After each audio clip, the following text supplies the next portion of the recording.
Bye, gorgeous. Hi, gorgeous. And there she goes. So finally, I have some room to put that truck where the Raptor was.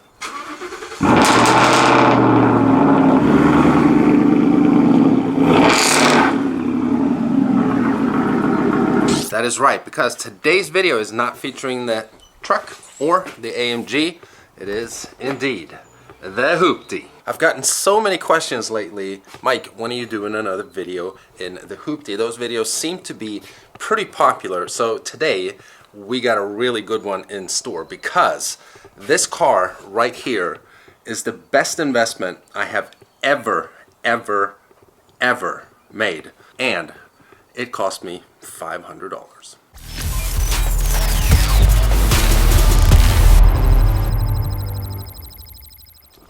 However, the good old Hoopty doesn't want to start anymore. Let me demonstrate. Oh, completely dead. Completely dead. So when I bought this car, I actually got a brand new battery from the little used car lot where I picked it up. And it was working just fine for the first few months. But now, every time I've driven it and I turn the car off and try to turn it back on, like 2 seconds later, it's completely dead. Which is why I went and picked up a jump box so I can actually drive this thing.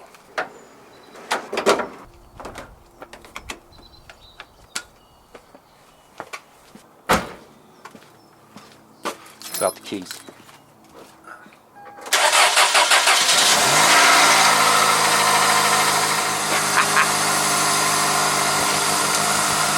I'm probably going to get a bunch of questions regarding this jump box here. I picked it up at Advanced Auto Parts. I'll leave a link for it in the description if you're interested. So we're of course going to go for a little drive here, and I got to take this thing with me because at some point I got to shut the car off. Alright, so while the car is warming up a little bit, you might be asking yourself, how can this piece of junk car be the best investment you've ever made? And as the title suggests, have made me almost $50,000 in ad revenue. And we're gonna cover how that actually happened, but first, let's go for a little drive. On ramp.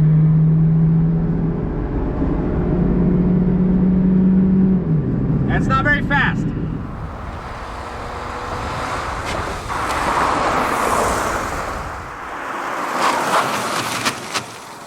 All right, so here we are. Stop the car, turn it off, and see if it starts back up. Which I severely doubt that it will, but we did, in fact, come from about a 15-minute drive. Look at that. Oh, well. I guess if you just drive it long enough and don't have it turned off long enough, it'll start back up. We'll see if it starts back up after we're done with this video. Speaking of which, let's get down to business. So today's video, as most of you already understand, is going to be about money. From time to time, I do make these type of videos to try to be somewhat transparent as a YouTuber, because there's always a lot of questions regarding, you know, how much do YouTubers actually make, how do they make money, and so on. Now you might be asking yourself, because I kind of do as well, how can this car generate almost $50,000 in one video? Because I've made a few videos of this car, but it's this one video that's been a real cash cow for the channel, and by far the best earning vehicle that I have in my fleet as an automotive YouTuber is this car. Not the AMG, not my truck, not my wife's Raptor, but the $500 Hoopty. So if you're new to the channel, we'll just do a quick little walk around here and just talk about this car. You might not know what type of car it is. It is a 1998 Chevy Prism with about 218,000 miles on it. As I've mentioned already, I picked it up for $500 at a used car lot. And the reason I bought this car, if you haven't watched many of my previous videos, is because I wanted to do crazy experiments in this car. Planes, as usual. So a few years ago, I started doing what I guess you could call like a video series, where basically I took my then Ford Fusion and I did some experiments with it. Like what happens if you push the stop-start button while you're driving, what happens if you put the transmission in reverse while driving, what happens if you put it in park while driving, stuff like that. And I always got comments saying, man, you should be doing this with an older car because maybe it'll actually brake, unlike your Ford Fusion didn't break, nothing really happened. And that's something that I've been thinking as well, so that's the reason why I bought this car, basically as an experiment car, not, you know, some kind of project car that I was going to rebuild and restore and stuff like that. Basically I got it just to do crazy stuff with it. So the 1998 Chevy Prisms actually get a 1.8 liter Toyota engine. Now, oh, me. Wow, that just messed up the whole video. Wow, that might put us in a really bad predicament here. I actually can't open the hood unless we're two people, because one person need to be pulling the lever inside the car and one person need to be pulling the little lever right here. So I actually have to jump in here now and make sure that the car starts up, because otherwise we're stuck here in the middle of nowhere. Oh, crap. We might have to keep the car running the whole video. That's if I managed to start it back up. Oh, thank God. So I always keep the hood cracked and not completely closed so I can actually get it opened if I ever need to drive it and jump it with the battery box there. So I guess when we did the little jump coming up here, the hood must have closed, so thank God that I could start the car back up. But anyhow, it has a 1.8 liter four-cylinder engine. It's a Toyota engine, I've heard in the comment section. I know nothing about these old Chevys, but that's what I've been told by you guys. So as you can tell, I mean, the thing runs, and it's been through hell, which we'll talk about here very soon. But you know, it's an old car, you know, stuff's just hanging, and the left turn signal doesn't work. The right one works though. The AC does not work. Stereo works, but it sucks. You know, it's real smelly. It has, like, you know, stapled headliner, and it's an old car, a piece of junk. So the initial video I made with this car was when I picked it up. That video wasn't all that popular. I guess people weren't very excited to see this thing arrive on the channel before they kind of knew what I was about to do with it. Then I made a couple other videos with it, and then we started with the experiment. So the first video we did in the What Happens If experiment was what happens if you put the transmission in reverse and in park. Now that was a fairly successful video, it has about 500,000 views. But then after that is when we did the video in this car, which was what happens if you put brake fluid in the gas tank of your car. I thought the car was just gonna completely break down, but that's not what happened. Learning after the fact is that you can actually put brake fluid in the gas tank of your car, and what it pretty much does is, you know, clean your injectors and clean a bunch of other internal stuff. I mean, it's not something you should do all the time, of course, but that's actually what has happened. And if you've been watching the Hoopty videos, you know there's always thick blue smoke that comes out of the exhaust. That's actually gone now. I never get the thick blue smoke at like cold starts anymore by the house when it hasn't been driven for like a month and stuff like that. So I think it's actually cleaned up a bunch of internals inside the engine of the car. But when I initially made that video, it only got about 80,000 views in its first 30 days, which I thought was kind of odd. So I figured, oh, well, maybe people are bored of this whole what happens if, you know, experiment concept that I've been doing. And at the time, it had generated like $300, as you guys can see from the print screen here. But then not long after that, about a week later, this video started really taking off. And to get down to the point of the video, it's about March 2nd today, and the print screen that you guys see right now is from whenever the video was uploaded, of course, until I think February 28th or something like that. And that video alone, now remember, this car cost $500 to buy. I've done nothing to it. There's no repairs or anything like that. I've put gas in it maybe 3 times, and that's just a couple gallons here and there because I don't really drive this car very much. But it's generated $48,119, so that's almost $50,000, which it will have generated in probably a few weeks from now, because that video in question actually still gets a lot of views every day. Now, before you get all crazy thinking that I'm probably some kind of multi-millionaire and this happens all the time, that is incorrect. So I'm not doing a video like this to in any way, try to, you know, look cool, you know, brag or anything like that. It's just to show what is possible as a YouTuber. Now for me, this is a complete freak video. It's not the highest viewed video I've ever had. That is actually this video.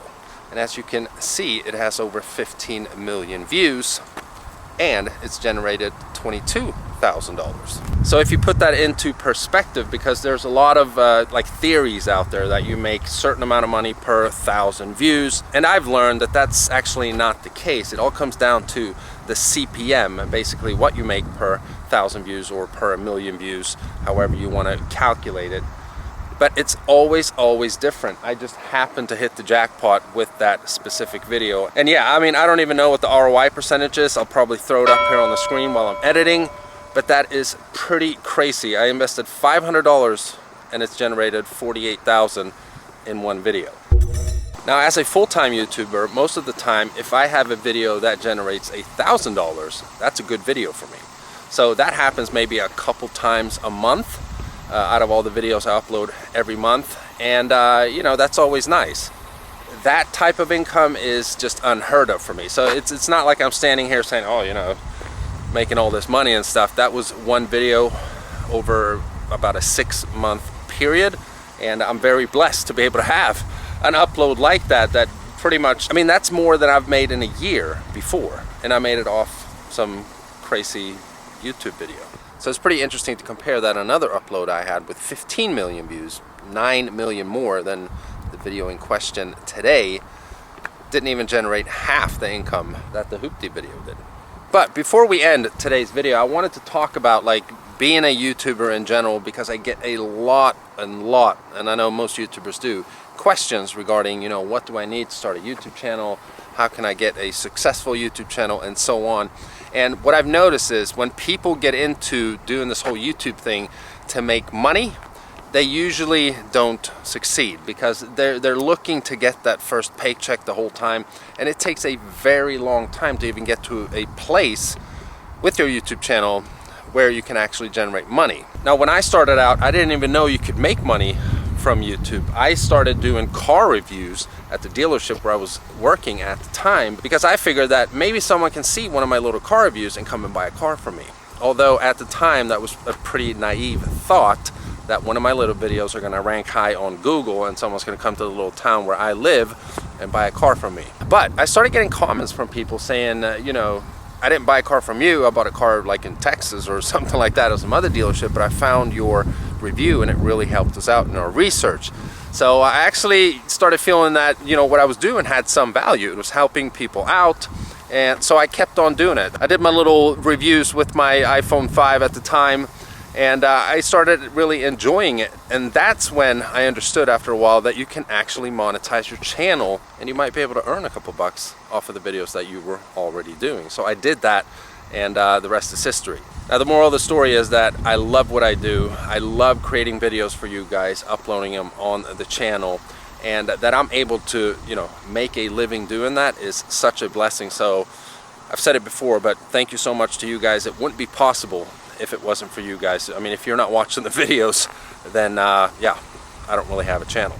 And with this video here, like I said, I just want to be somewhat transparent and show you what's possible as a YouTuber. And like I also said, it is extremely uncommon, at least for me, to have videos like this where, you know, it can generate that kind of revenue. Most of the videos I make, they generate between $300 to $1,000 per video. Now, this one went mega viral, but I've had several videos that went mega viral and they never even come close to this specific video. And honestly, I don't know why this one was that successful. It just was. And there's actually more videos like that video coming very, very soon. So stick around for those. But I hope you guys enjoyed today's upload. Let me know what you think down below in the comments. I know a lot of YouTubers don't like making videos like this because they're under the impression that, you know, YouTube doesn't allow it, something like that. I've read through the terms and conditions, and you are in fact allowed to accurately state what you made. In this case, me, of course. I think as long as you don't try to, you know, come up with lies or try to make some kind of guarantees that, oh, if you get this certain amount of views, you're going to make this type of money, which is not true. So I'm just showing you what I made, not saying that everyone is going to have the same. I'm sure Some people with a video with 6 million views is going to make a whole lot more or a whole lot less. It's just how it works.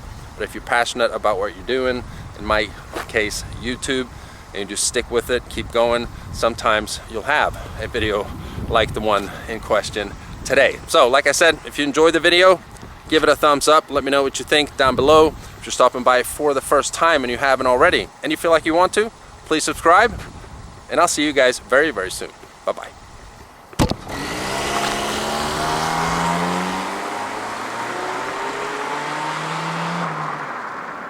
Now the reason the battery keeps dying is probably because one of the doors in the car is apparently not properly shut, and I can't figure out which door it is. I've opened and slammed every door shut, and I just can't figure out which door it is.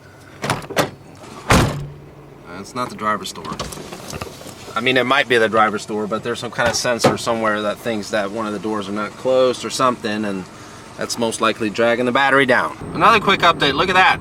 We got the first check engine light of the car. After all that we put it through, that's not a surprise.